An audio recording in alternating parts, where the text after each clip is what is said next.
Quarta-feira, 12 de agosto, mais um tema do dia aqui no 00. Eu sou o Diogo Organista Pereira, estou aqui com Humberto Ferreira, jornalista 00, e hoje vamos olhar para o mercado de transferências do Sporting. Humberto, bom dia. Bom dia, Diogo. Saíram muitos elementos de grande relevância no seio do plantel leonino. Já vieram alguns jogadores para colmatar essas saídas, ainda se espera algumas chegadas, por exemplo, Irankunda. Tendo em conta este contexto todo que acabei de mencionar, pergunto-te então, para começar, se na tua opinião, existe uma mudança de política por parte do Sporting. Bom dia, Diogo, e a todos que nos seguem. Podemos dizer que existe aqui uma mudança de política, não sendo surpreendente essa mudança de política, porque Frederico Varandas, até a quando da sua última eleição, no passado mês de março, fez mesmo menção a isso, de que na sua ótica, enquanto administrador da SAD do Sporting, presidente da SAD do Sporting também, e presidente do Sporting, o Sporting é feito por ciclos e este era um ciclo que se estava a fechar. Entendia-se isso. A visão quer de Frederico Varandas, quer dos seus pares diretivos, assenta muito em ciclos de 3, 4 anos de jogadores que possam ser capitais na equipa principal do Sporting, conquistar títulos, levar a que exista essa valorização para depois serem vendidos.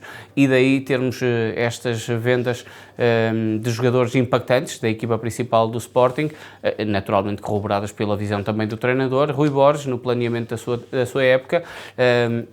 Portanto, não é uma mudança de política, mas em Portugal normalmente nós estamos habituados a este tipo de visão por parte das equipas, que é libertarem de uma só vez jogadores tão importantes e nucleares de uma equipa. E no Sporting, se olharmos a esta transversalidade, é um defesa titularíssimo, como é o caso de Diomande, é o capitão de equipa, como é o caso de Yulman, é possivelmente o melhor jogador do campeonato do Sporting na última temporada, como foi o caso de Trincão, e a iminência também de sair de Pote, que é um jogador muito importante ao longo das últimas temporadas de Sporting.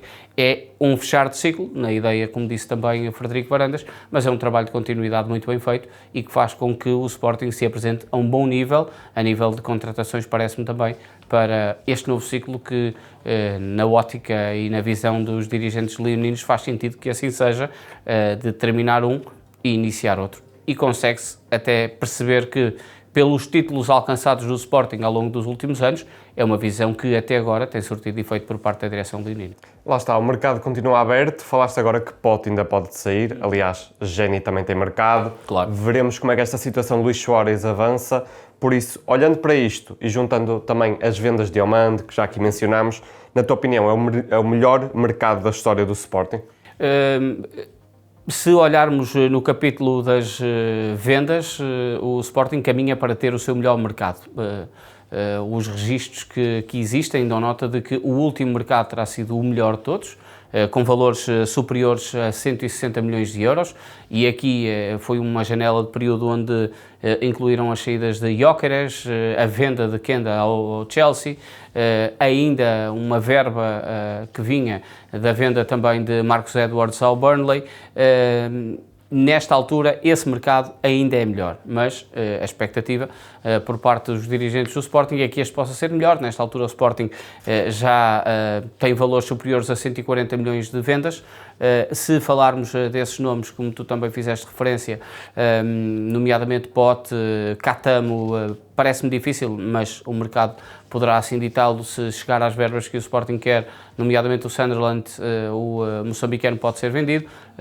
Daniel Bragança para o Olympiacos será sempre um valor superior a 10 a 15 milhões de euros, portanto, de uma forma expectável, o Sporting vai naturalmente ter o seu melhor mercado a nível de vendas, acontecendo todos estes negócios que estão em perspectiva, e é algo absolutamente notável o Sporting conseguir muito perto dos 200 milhões de vendas, se isso acontecer, num mercado onde chegará perto dos 120 milhões a nível de compras. Lá está, o Sporting apresenta-se aqui num fim de ciclo, um fechar de ciclo, várias saídas, também há algumas entradas. Sim. Humberto, olhando para este contexto, como é que está o balanço neste momento entre as saídas e as entradas, neste caso? Se quisermos de um bolo global, nesta altura o Sporting estará com superávit na ordem dos 40 milhões de euros. O Sporting já gastou até agora 104 milhões, em jogadores como o Salazar, 30 milhões, Dombiá, 20 milhões, cerca de 18 milhões também em Sérgio Altimira, 7 milhões em Silas Anderson. Portanto, é um Sporting que investiu muito em zonas que achava importantíssimas de fazer esse investimento, e é importante Ibrahim Abá também, que não tinha trazido mais de 20 milhões, e é importante aqui até trazer algo determinante neste mercado do Sporting, é que, e isto entronca um bocado na questão da política das contratações e da política de mercado, é que o Sporting fez grandes investimentos ainda antes de fazer grandes vendas. Portanto, Salazar foi contratado antes de vender, por exemplo, Trincão, ou vender-se o capitão Yulman, e Sadumbiá, a mesma situação. Ibrahim Abá foi contratado antes de Diomande ser vendido. Portanto, o Sporting trabalhou antecipadamente nestes dossiês das compras, investindo bastante, antes mesmo de ter as vendas, e isto também acabou por ser capital nesta política de transferências, e deu tranquilidade ao treinador a trabalhar com os jogadores que ele queria para a nova temporada. E também é caso raro no futebol português, costuma vender-se primeiro e depois ir à procura de soluções. E o Sporting aconteceu no ano passado isso, com a venda de Gyökeres, e Luís Soares só chegou posteriormente a esse período.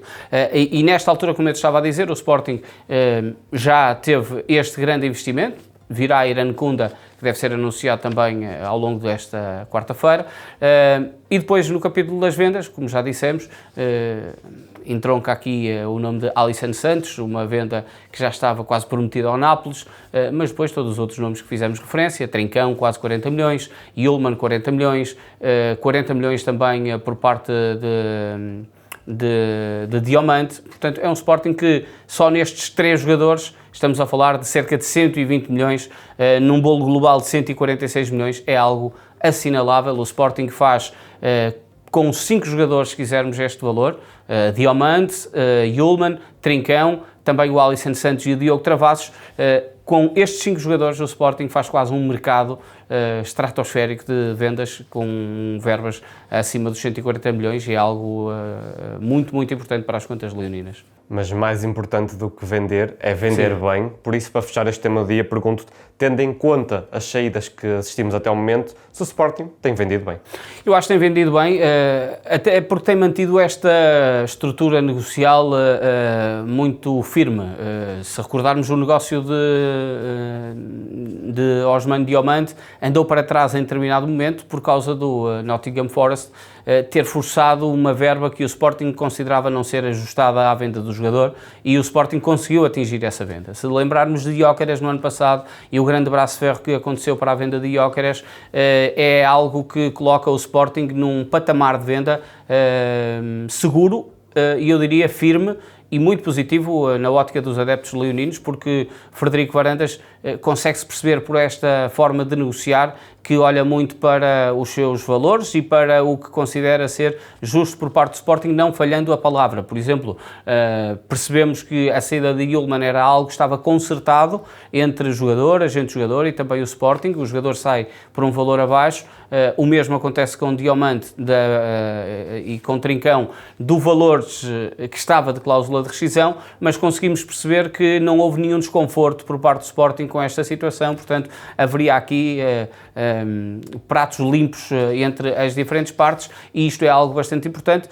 Se olharmos, por exemplo, neste período de vendas, o Sporting, no seu top 10 de vendas, só um nome é que não foi transacionado numa era de Frederico Varandas, e estamos a falar de João Mário, que saiu para o Inter na altura em 2016 por 45 milhões. Depois, Gyökeres é o nome que está no topo, com cerca de 67 milhões. Bruno Fernandes e Ugarte completam este pódio com 65 e 60 milhões, mas, por exemplo, neste passado recente encontramos Kenda por 51 milhões, e há 3 nomes que entraram diretamente para o top 10 nesta janela de transferências, que são os que já fizemos referência: Yulman, Diomande e Trincão.